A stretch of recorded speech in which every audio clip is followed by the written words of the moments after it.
They say fear is the mind killer. I never understood what that meant until I witnessed a human mother sing a lullaby while manually detonating antimatter charges that vaporized 3 of our dreadnoughts. Her child slept peacefully in her arms as she smiled at us through the viewport, mouthing the words, "For tomorrow," before the light consumed everything.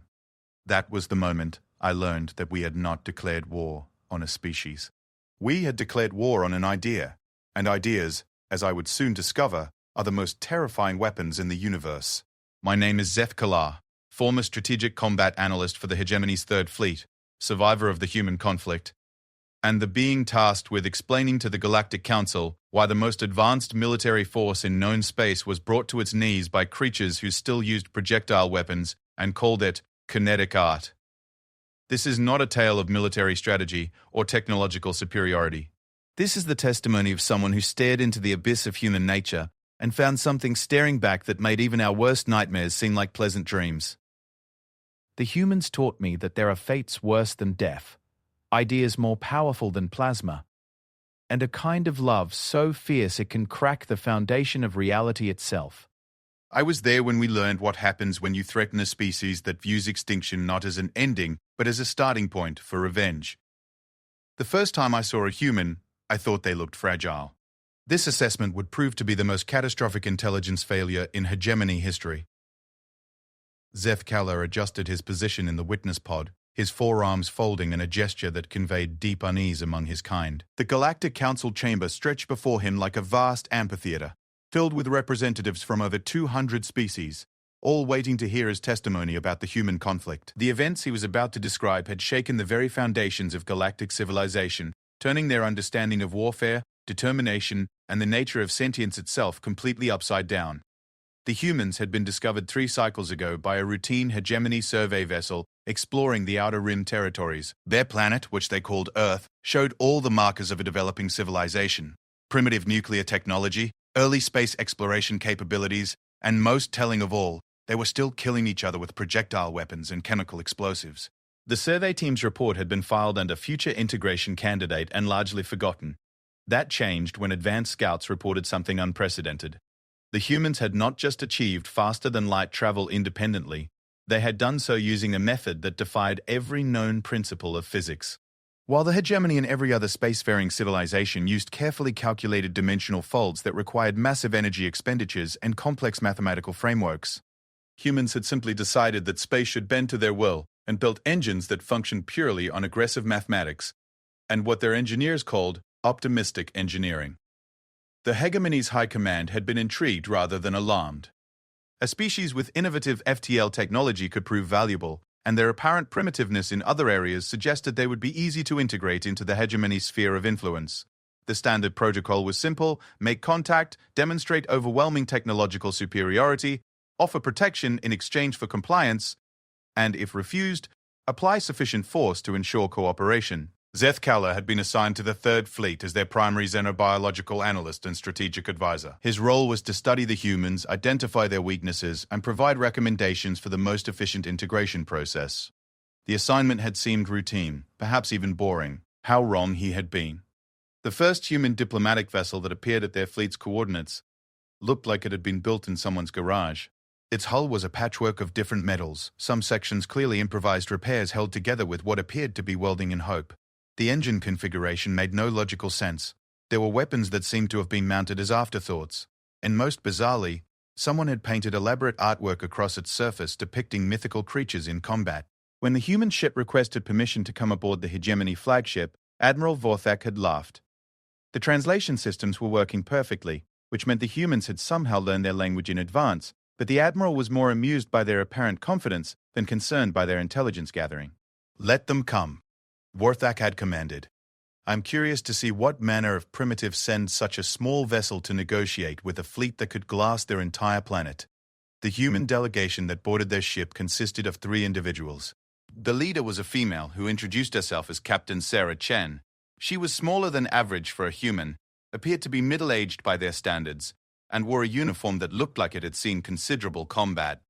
Her 2 companions were introduced as Dr. Marcus Webb, their chief scientist, and Commander Elena Rodriguez, their military advisor. What struck Zeth Kalar immediately was not their appearance, which was indeed unremarkable, but their behavior. Most species, when confronted with the overwhelming technological superiority of a hegemony warfleet, displayed some combination of fear, awe, or desperate bravado. The humans seemed genuinely curious about the ship's construction and kept asking technical questions about their weapon systems and defensive capabilities. Captain Chen had listened politely as Admiral Vorthak explained the terms of integration into the hegemony. They would be allowed to maintain local governance of their planet in exchange for resource extraction rights, military cooperation, and technological sharing. It was, the Admiral explained, a generous offer that recognized their innovative FTL capabilities while providing protection from less benevolent species who might seek to exploit them. "That's very kind of you," Captain Chen had replied with a smile that Zeth Kalar later learned was not an expression of happiness among humans. "But I'm afraid we'll have to decline your offer." Admiral Vorthak had been prepared for this response. Most primitive species initially refused integration, either through pride or ignorance of the realities of galactic politics. The standard protocol was to provide a demonstration of force sufficient to overcome their reluctance without causing unnecessary casualties. "I understand your hesitation," the Admiral had said, his tone becoming more formal. "Perhaps a demonstration of our capabilities will help clarify the situation. Your planet has approximately 4 billion inhabitants, is that correct?" "Give or take a few million," Captain Chen had answered, still wearing that unsettling smile. "We have the capacity to sterilize your entire world within hours of arriving in your system. This is not a threat, merely a statement of fact to help you understand the scope of the decision before you." Dr. Webb had stepped forward at this point, pulling out a small device that appeared to be some sort of recording instrument. "Admiral, would you mind repeating that statement for our records? We want to make sure we have your exact words when we share this conversation with our people." The casualness of the request had been deeply unsettling. These humans were not displaying any of the expected responses to a threat of planetary annihilation. They seemed to be treating it as a minor inconvenience that needed to be properly documented. Commander Rodriguez had spoken for the first time then, her voice carrying a tone that made even the Admiral's translator struggle to convey the proper meaning. "Admiral, are you familiar with the concept of mutually assured destruction?" "I am not," Vorthak had replied, though Zeth Kalar noticed that several of the bridge crew had shifted uncomfortably at the human's tone. "It's a military doctrine we developed on Earth," Rodriguez explained, her manner becoming almost conversational. "The basic principle is that if someone threatens to destroy you completely, you ensure that destroying you will cost them everything they care about." Captain Chen had nodded and added, "What Commander Rodriguez is explaining, Admiral, is that threatening to kill 4 billion humans was the worst possible opening move you could have made in this negotiation." "Are you threatening us?" the Admiral had asked, his own tone becoming dangerous. "Oh no," Dr. Webb had said, consulting his recording device. "We're informing you there's a significant difference. You see, when you threatened to kill every human on Earth, you created a problem that we now have to solve." Zeth Kalar had felt the first stirring of genuine unease at that moment. There was something in the way the humans spoke, a casual confidence that seemed completely at odds with their situation. They were 3 individuals on a ship surrounded by enough firepower to crack planets, yet they were behaving as if they held all the advantages in this conversation. Captain Chen had continued speaking, her voice taking on an almost instructional tone. "Admiral, I need you to understand something about humans that your intelligence reports probably missed. We are not just another species that happens to have developed space travel. We are the end result of 4 billion years of evolutionary pressure that selected for one specific trait above all others, the ability to survive when survival should be impossible. Every predator that ever hunted us, we outlasted. Every natural disaster that should have ended us, we survived. Every war that should have destroyed us, we won, by being willing to sacrifice more than our enemies thought possible. We are not just another species, Admiral. We are the universe's most successful survivors, and we have never, in our entire history, allowed a threat to our existence to go unanswered." The Admiral had gestured to the vast fleet visible through the viewports. "You see this armada, human? Your entire species has perhaps a dozen ships. How exactly do you propose to threaten the hegemony?" "Doctor?" Webb had smiled at this question, the expression somehow more unsettling than Captain Chen's earlier grin. "Admiral, how familiar are you with the concept of exponential growth?" Before anyone could answer, Commander Rodriguez had added, "Or with the human capacity for creative problem-solving under pressure?"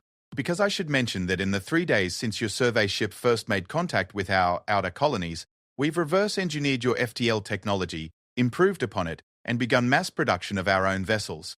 Impossible, Zeth Kalar had interjected, speaking for the first time since the humans had arrived. Your technology base is centuries behind ours. Even with complete technical specifications, the manufacturing infrastructure alone would take decades to establish. Captain Chen had turned to look at him directly, and Zeth Kalar had felt something he would later recognize as his first taste of true fear. Her eyes held a kind of intensity that seemed to burn within a fire, a focus that made him feel like prey being studied by a predator. "Analyst Zeth Kalar, I presume," she said, somehow knowing his name and position despite never having been introduced. "Your psychological profile of our species made for interesting reading, particularly your conclusion that humans are inherently limited by emotional decision-making and attachment to non-productive social bonds." The fact that she had somehow accessed his classified reports was disturbing, but her tone suggested that she was building towards something much worse. "You described human emotional attachment as a weakness that could be exploited through targeted pressure on civilian populations.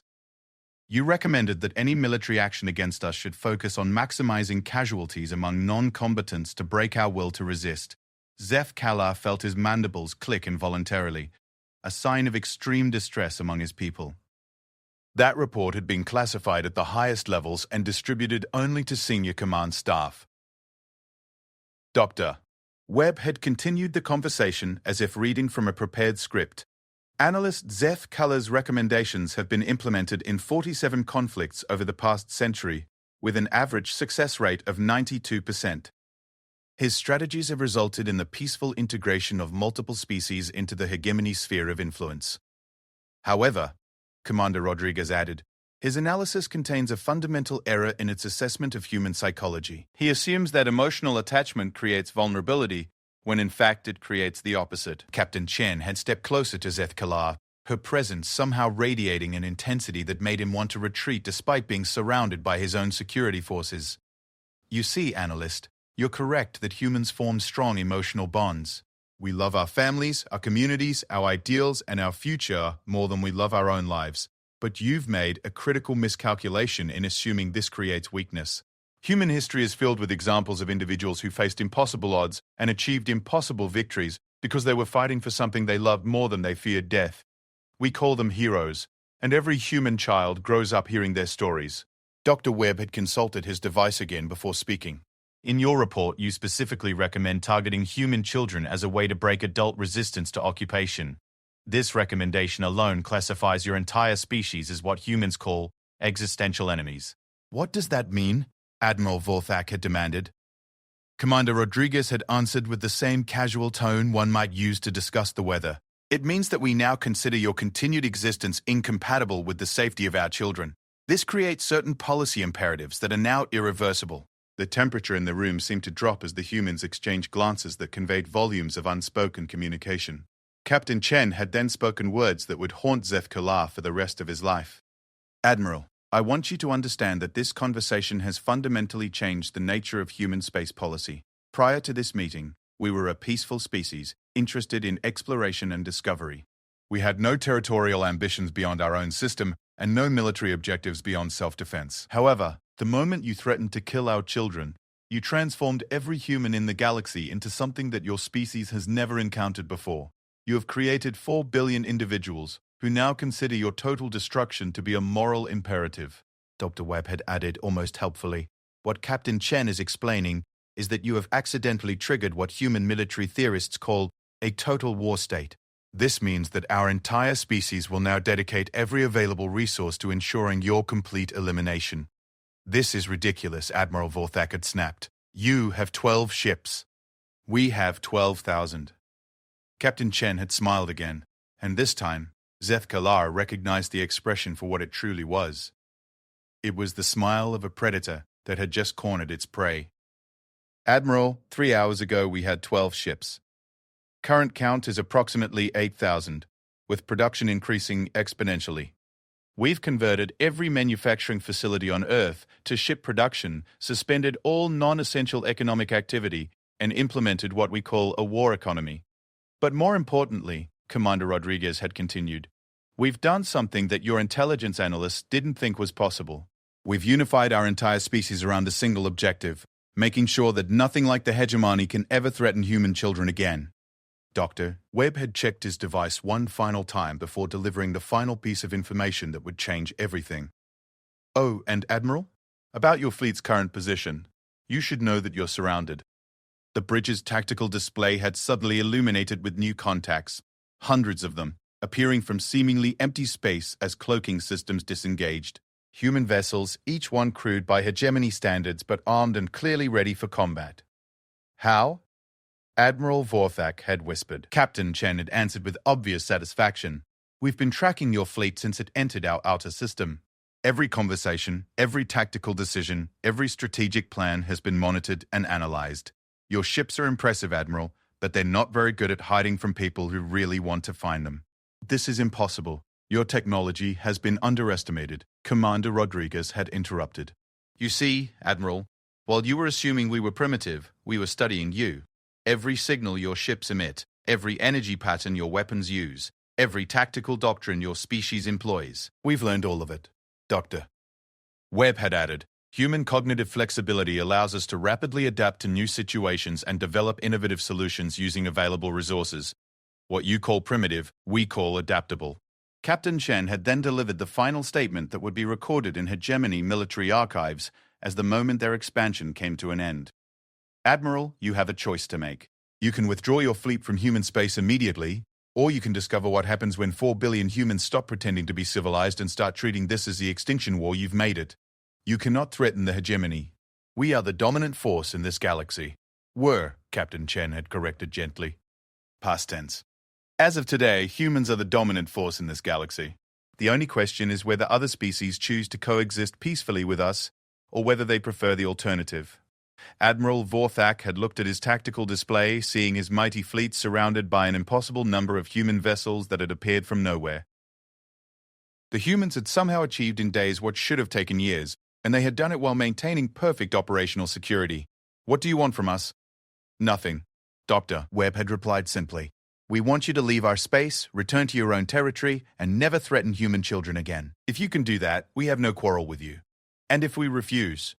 Commander Rodriguez had answered with finality that cut through the bridge like a blade. Then you will learn why humans are the only species on Earth that actively hunts for sport, and why we consider extinction a starting point rather than an ending. The human delegation had departed shortly after, leaving behind a diplomatic pouch containing what they called technical specifications for review. The contents would prove to be detailed plans for weapons and defense systems that made hegemony technology look like children's toys. As Zeth-Kalar watched their crude ship disappear into the void, surrounded by its massive escort fleet that had materialized from apparently empty space, he realized that everything he thought he knew about warfare, strategy, and the nature of power itself had just been proven completely wrong.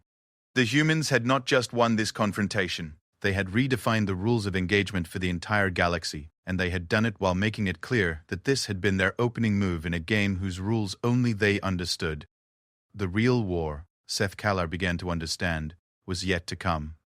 The next phase of what would become known as the human conflict began 48 hours after the diplomatic meeting. Admiral Vorthak, against the recommendations of his senior staff, had decided to test human resolve by ordering a limited strike against one of their outer colonies. The target was a mining settlement on a moon they called Europa, with a population of approximately 50,000 individuals. Zeth-Kalar had argued against this course of action, but his concerns were dismissed as excessive caution. The Admiral believed that the human fleet surrounding them was an elaborate bluff, a desperate show of force designed to mask their actual military weakness. He ordered a single destroyer to break from the formation and proceed to the Europa settlement with instructions to disable their defensive systems and occupy the colony. The destroyer never reached its target.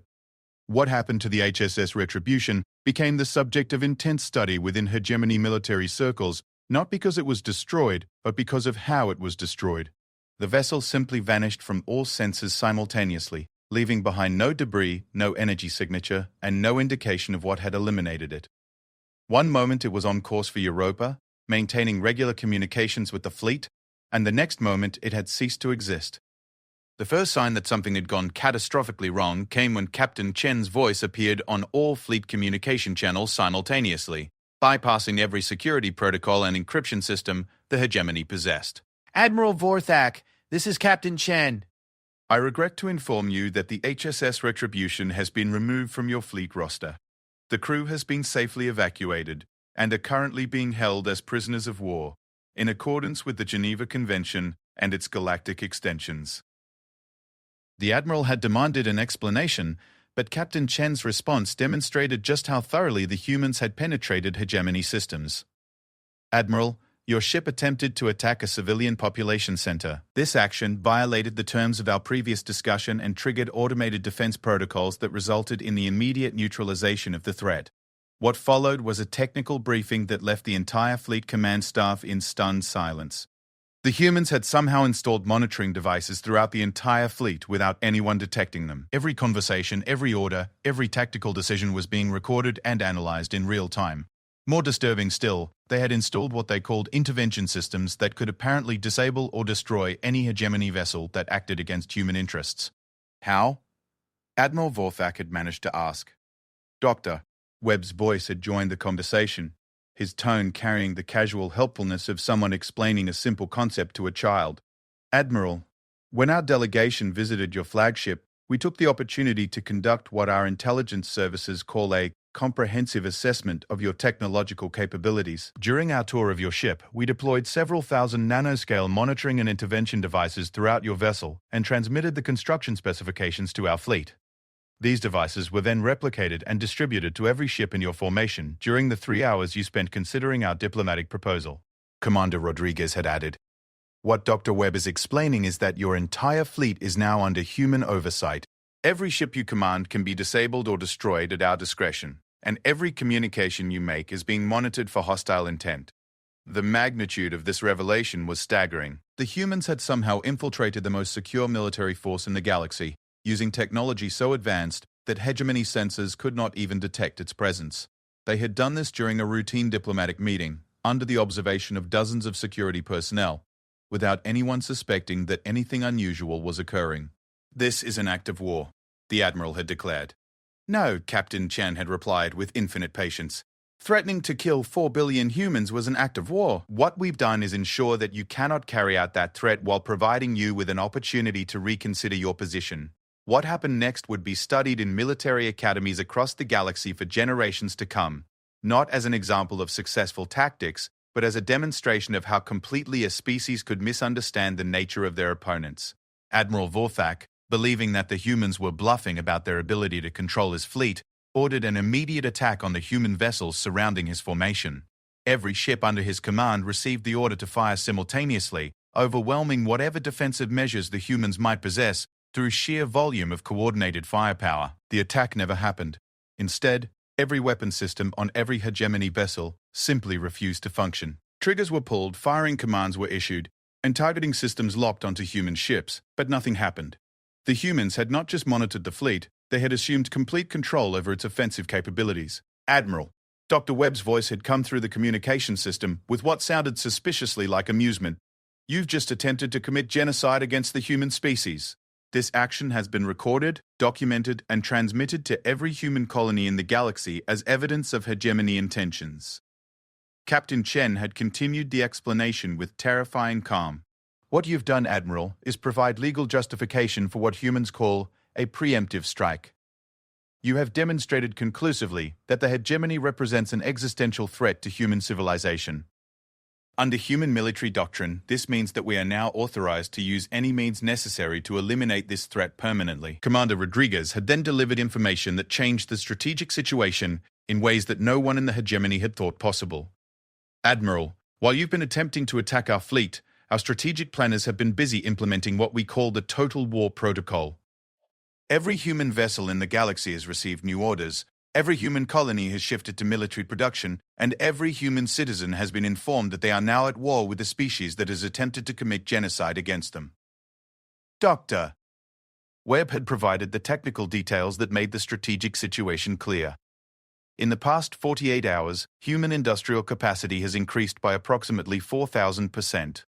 We have suspended all non-essential economic activity, converted civilian infrastructure to military production, and implemented resource allocation protocols designed for species survival scenarios. Current human fleet strength is now approximately 50,000 vessels, with production rates increasing exponentially as new manufacturing facilities come online. The numbers were impossible. The hegemony had required centuries to build a fleet of 12,000 ships, and the humans claimed to have produced 4 times that number in less than 2 days. You're lying. Admiral Vorthak had declared, "No species can achieve that level of production without massive industrial infrastructure that takes generations to develop." Captain Chen had responded by transmitting real-time footage from human space. Massive construction facilities were visible on every habitable world. Asteroid mining operations had been established throughout their system, and fleets of vessels were emerging from shipyards that appeared to have been built specifically for wartime production.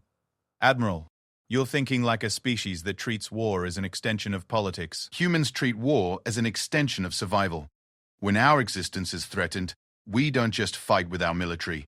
We fight with our entire civilization." What the footage revealed was more disturbing than the numbers alone suggested.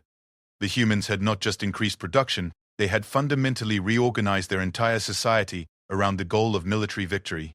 Civilian populations were working around the clock in newly constructed facilities.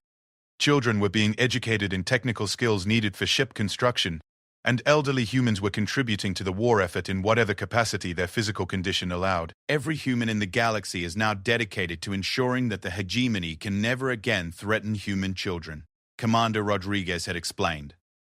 "This is not just a military conflict, Admiral. This is what happens when you threaten a species that values its future more than its present." Dr. Webb had then provided information that revealed the true scope of human preparation for this conflict.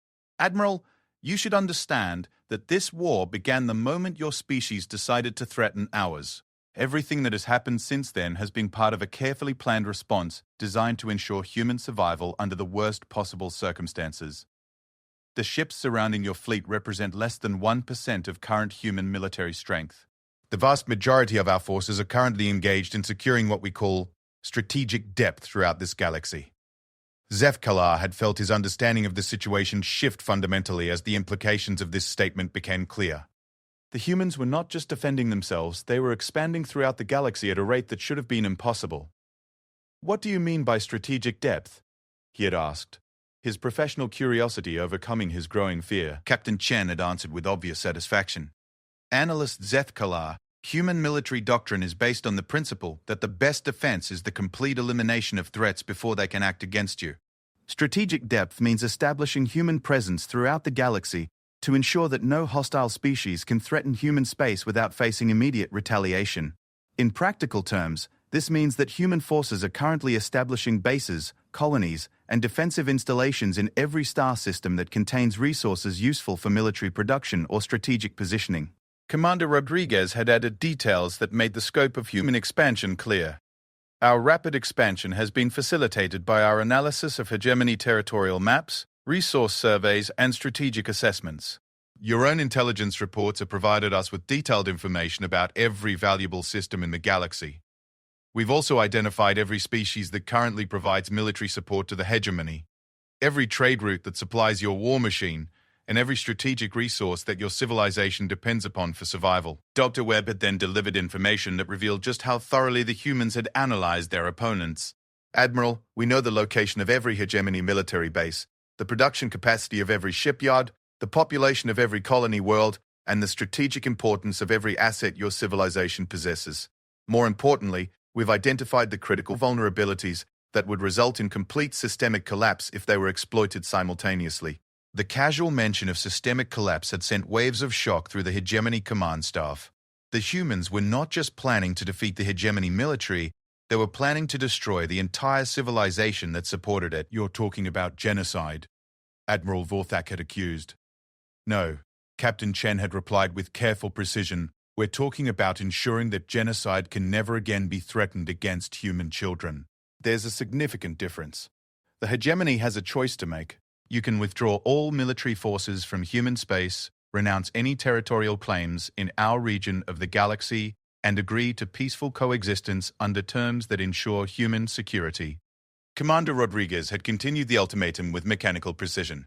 "Alternatively, you can choose to continue this conflict and discover what happens when a species that has survived ice ages, asteroid impacts, volcanic eruptions, and every other extinction event in planetary history decides that your civilization represents a threat to its children." Webb had provided the timeline that made the choice clear. "Admiral, you have 72 hours to communicate the hegemony's decision to withdraw from human space. If no response is received within that time frame, or if the response indicates hostile intent, human forces will begin systematic elimination of all hegemony military assets throughout the galaxy. Following the elimination of military targets, human forces will proceed to occupy all hegemony territory to ensure that no remnant of your civilization can reconstitute itself as a future threat to human children. The communication had ended there, leaving the hegemony fleet floating helplessly in space, surrounded by human vessels and completely dependent on human restraint for their continued survival. Admiral Vorthak had spent the next several hours attempting to contact Hegemony High Command, only to discover that human forces had somehow interfered with all long-range communication systems. Every message was intercepted, analyzed, and either blocked or allowed to proceed based on human assessment of its content. When communication was finally re-established with the Hegemony homeworlds, the news that came through made the Admiral's worst fears seem optimistic by comparison. Human fleets had appeared simultaneously in orbit around every major Hegemony world. The same impossible expansion that had surrounded his fleet in human space had been replicated throughout the entire galaxy. Everywhere the hegemony had established a presence, human ships were now in position to deliver immediate and overwhelming force. The message from High Command was brief and carried the weight of civilizational surrender. Admiral Vorthak, you will accept all human terms immediately and unconditionally. The alternative is the complete extinction of our species.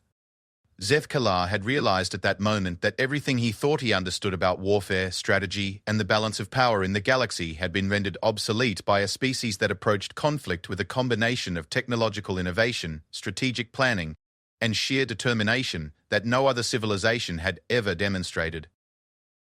The humans had not just won this war before it began, they had redefined what victory meant on a galactic scale. They had transformed themselves from a single species defending one world into a galactic empire that could challenge the established order throughout known space. Most terrifying of all, they had done it not through conquest or domination, but through the simple application of a principle that no other species had ever truly understood. When human children are threatened, there is no limit to what humans will sacrifice to ensure their safety. The surrender of the hegemony marked the beginning of what human historians would call the Great Reorganization, though other species would remember it by names that conveyed far more fear and uncertainty. Zeth Kalar, now serving as a liaison between the former hegemony territories and the emerging human galactic authority, found himself in the unique position of witnessing humanity's transition from a defensive species to the dominant force in galactic civilization. What happened during this transition revealed aspects of human nature that proved even more disturbing than their military capabilities. The first indication that humans operated according to principles completely alien to every other known species came during the peace negotiations. Every galactic civilization throughout history had followed the same basic pattern when achieving military dominance. Occupation, resource extraction, cultural suppression, and the establishment of tribute systems that ensured the continuing flow of wealth from conquered territories to the conquering power. Humans did none of these things. Instead, Captain Chen and her diplomatic team presented what they called the Galactic Coexistence Charter, a document that outlined principles for interspecies relations based on concepts that most civilizations had never seriously considered implementing on a large scale. The charter established universal rights for all sentient beings, prohibited military aggression between species, created frameworks for peaceful dispute resolution, and most surprisingly, offered technological and economic assistance to any civilization willing to adopt its principles. Admiral Vorthak, Captain Chen had explained during one of the early negotiation sessions, humans don't want to rule the galaxy. We want to live in a galaxy where human children can grow up safely. These are not the same objective. The distinction had been lost on most of the hegemony leadership, who expected to be treated as defeated enemies rather than potential partners in a collaborative galactic community. The human approach to post-conflict relations defied every historical precedent and challenged fundamental assumptions about the nature of power and control. Dr. K. Webb had provided the philosophical framework that explained human thinking on galactic governance. The hegemony model was based on control through fear and superiority through suppression. This approach creates inherent instability because suppressed populations eventually develop the capability to resist, leading to cyclical conflicts that drain resources and destabilize entire regions. Human strategic thinking focuses on creating stable systems that are self-reinforcing rather than systems that require constant military enforcement. We want neighbors who are prosperous, peaceful, and invested in maintaining galactic stability because it serves their own interests. Commander Rodriguez had added the practical considerations that made human policy clear. A galaxy full of oppressed, desperate species is a galaxy where someone will eventually develop weapons capable of threatening human children. A galaxy full of prosperous, peaceful species is a galaxy where everyone has something to lose, and therefore strong motivation to maintain the status quo. The implementation of the Galactic Coexistence Charter revealed human capabilities that proved even more impressive than their military technology. Within 6 months of the hegemony surrender, human engineering teams had begun arriving in former hegemony territories to assist with infrastructure development, resource management, and technological upgrades. What these teams accomplished defied every known principle of engineering and logistics. Planetary defense systems that would have taken hegemony engineers decades to install were operational within weeks. Interstellar communication networks that had been damaged during the conflict were not just repaired but upgraded to capabilities that exceeded anything previously thought possible. Most remarkably, human engineers seemed capable of improving upon any technology they encountered, often solving problems that the original designers had considered insurmountable. Zethkalar had observed human work crews installing defensive systems on his home world and had been forced to completely revise his understanding of human psychology and motivation. These were not conquered slaves working under duress, nor were they occupying forces maintaining control through superior technology. They were volunteers who had requested assignment to former hegemony worlds specifically to help rebuild infrastructure and improve living conditions for species that had recently been their enemies. Why? He had asked Dr. Reeb Webb during one of their regular briefings. Why are humans spending their own resources to help civilizations that threaten them?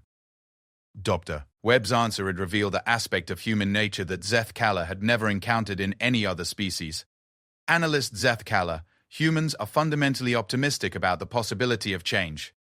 We believe that most conflicts arise from fear, desperation, or misunderstanding rather than inherent evil. The hegemony threatened us because you believed it was necessary for your survival, not because you enjoyed causing suffering. Our response is designed to address the underlying causes of the conflict rather than simply punishing the symptoms. If we can help create conditions where no species feels the need to threaten others for survival, we eliminate the root causes of galactic instability. Captain Chen had provided additional context that explained human long-term strategy. Zethkalar, humans think in terms of generational timelines rather than immediate benefits. We're willing to invest heavily in creating a stable galaxy today because it means our children and grandchildren will inherit a universe where they don't have to fight for survival. The results of human investment in galactic stability exceeded even their own projections. Species that had been oppressed under hegemony rule began developing technologies and achieving economic growth rates that surpassed anything they had accomplished as independent civilizations. Trade networks emerged that created mutual dependencies between former enemies, making future conflicts economically impossible. Most importantly, a generation of young beings from multiple species grew up with access to education, resources, and opportunities that would have been unimaginable under the previous galactic order. However, it was during this period of apparent peace and prosperity that Zethkalar witnessed events that revealed the true scope of human strategic thinking and the terrifying depths of their long-term planning. The first indication that humans were implementing plans far more complex than simple galactic stabilization came during what appeared to be a routine technological demonstration. Human scientists had developed new propulsion systems that could enable travel to other galaxies, opening possibilities for expansion beyond the limits of their current territory. Dr. Webb, Zethkalar had asked during the demonstration, why would humans need intergalactic travel capabilities when you already control the most advanced civilization in this galaxy? Dr. Webb's answer had revealed the true scope of human ambition. Zethkalar. Controlling this galaxy was never our objective. Ensuring human survival was our objective, and that requires thinking beyond the limitations of single galactic systems. Humans have identified several potential existential threats that could emerge over the next several thousand years. Galactic collision events, universe-scale natural disasters, the eventual heat death of the cosmos itself. Our long-term survival requires establishing human presence across multiple galaxies to ensure that no single catastrophic event can threaten our species. Captain Chen had provided additional details that revealed just how far ahead humans planned. Zethkalar, when we said we were fighting for our children, we weren't just talking about the next generation. We were talking about ensuring human survival across geological timescales. Every decision we make, every technology we develop, every alliance we build is evaluated against the question, will this help humans survive and thrive 10,000 years from now? Commander Rodriguez had then revealed information that changed Zethkalar's understanding of human psychology permanently. The Galactic Coexistence Charter isn't just about creating peace in this galaxy. It's about creating a template for interspecies cooperation that can be implemented anywhere humans establish colonies. We're not just building a galactic civilization, we're developing the social and technological frameworks that will allow multiple species to cooperate across multiple galaxies over millions of years. The magnitude of human long-term thinking was staggering. While other species planned in terms of individual lifespans or perhaps a few generations, humans were implementing strategies designed to ensure survival across cosmic timescales. They were not just thinking about their own species, but about creating sustainable galactic civilizations that could persist long after their original creators had evolved into something completely different. But it was during a casual conversation about human history that Zeth Kalar finally understood the true source of his fear of humanity. "Dr. Webb," he had asked, "what happened to the predator species on Earth? The ones that originally hunted humans?" Dr. Webb had smiled with what Zeth Kalar now recognized as the expression humans wore when they were about to reveal something particularly significant. "They're extinct, Zeth Kalar. Every single species that ever posed a significant threat to human survival has been eliminated through either direct action or environmental changes caused by human expansion." Humans don't just survive threats, we eliminate them completely to ensure they can never threaten us again. "It's not cruelty, it's just thorough problem solving." Captain Chen had added context that made the implications clear. Human expansion throughout this galaxy isn't just about establishing colonies, Zeth Kalar. We're systematically identifying and eliminating every possible threat to long-term human survival. Rogue artificial intelligences, unstable stellar phenomena, potentially hostile species that haven't yet achieved space travel, resource depletion scenarios that could cause future conflicts. We're addressing all of it proactively. Commander Rodriguez had then delivered the final piece of information that explained everything Zeth Kalar had witnessed. The Galactic Coexistence Charter ensures peace by making cooperation more beneficial than conflict, but it's backed by human capability to eliminate any species that chooses conflict anyway. Other civilizations see the benefits we offer and assume we're motivated by generosity. They don't realize that we're motivated by the desire to create stable systems that eliminate threats before they can develop into existential problems. Zeth Kalar had finally understood why humans inspired such deep instinctual fear in every species that encountered them. It wasn't their technology, their military capabilities, or even their willingness to sacrifice for their ideals. It was their fundamental approach to problem solving. Humans didn't just react to threats, they anticipated them across vast timescales and took preemptive action to ensure those threats could never materialize. They didn't just win wars, they eliminated the possibility of future wars by creating conditions where potential enemies became invested partners in human success. Most terrifyingly, they did all of this while maintaining the appearance of benevolence and cooperation, making it impossible for other species to justify resistance to human expansion. Dr. Webb, Zeth Kalar had asked in a final attempt to understand, what would happen if a species chose not to accept the Galactic Coexistence Charter? Doctor. Webb's answer had been delivered with the casual tone humans used when discussing obvious facts. They would cease to exist, Zeth Kalar. Not through warfare or conquest, but through what humans call selective environmental pressure. We would simply create conditions where cooperation with humans became the only viable survival strategy. But honestly, we've become quite good at making cooperation so beneficial that most species choose it voluntarily. It's much more efficient than the alternatives. As Zeth Kalar prepared to deliver his testimony to the Galactic Council, he realized that he was not just reporting on a military conflict or a change in galactic governance. He was documenting the emergence of a species whose approach to survival was so fundamentally different from every other known form of life that they represented an entirely new category of existence. Humans had not conquered the galaxy through superior technology or military force. They had made themselves indispensable to galactic civilization, while simultaneously ensuring that opposing them was impossible for any rational species. They had achieved total victory by redefining what victory meant, and they had done it while convincing most of the galaxy that they were the beneficiaries rather than the conquered. The war with humans had taught Zeth Kalar the meaning of true fear, not because humans were violent or cruel, but because they were so thoroughly, methodically, and optimistically dedicated to ensuring their own survival that they had transformed the very nature of existence in the galaxy. And the most terrifying realization of all was that this was just the beginning. Humans were already looking beyond this galaxy, planning for threats that might emerge over geological timescales, and developing capabilities that would allow them to shape the evolution of the universe itself. The species that had once seemed fragile and primitive had revealed themselves to be something that no other form of life had ever encountered, a species that treated survival not as a biological imperative, but as an engineering problem to be solved permanently. They had won by making it impossible for anyone to lose. War with humans taught me the meaning of true fear. Best HFY Sci-Fi tale.